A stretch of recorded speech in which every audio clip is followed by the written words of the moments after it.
Hello, this is Chris, and this is the recording of this week's enhancement number 6. And here's my here's my site. We see the My Account link up here in the corner, and we can go there, and we'll log in as a level 1 user.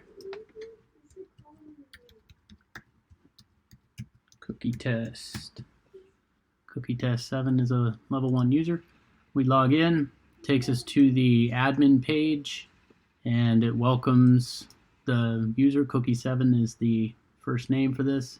Changes to logout and provides the information on that account, and does not give level 1 permission to access the vehicle management page.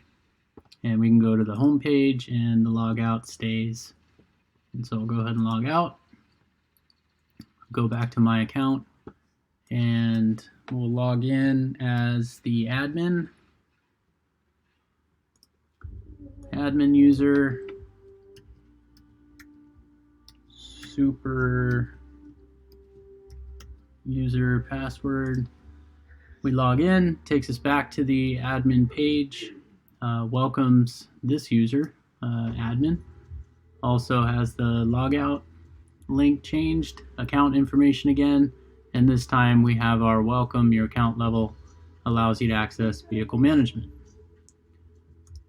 Click on vehicle management. Oh wait, first, let's see, I need to do valid. While I'm here on the admin page, we'll validate the CSS and stuff. Let's see, where am I? Tools. Validate local CSS. Looks good. And we'll validate the HTML. Looks good. Okay, and now we'll go to the vehicle management page. Takes us right there. Logout stays. Go home. Logout stays. And we will log out. There we go. Thanks. This was a challenging week. Enjoyed learning about the program.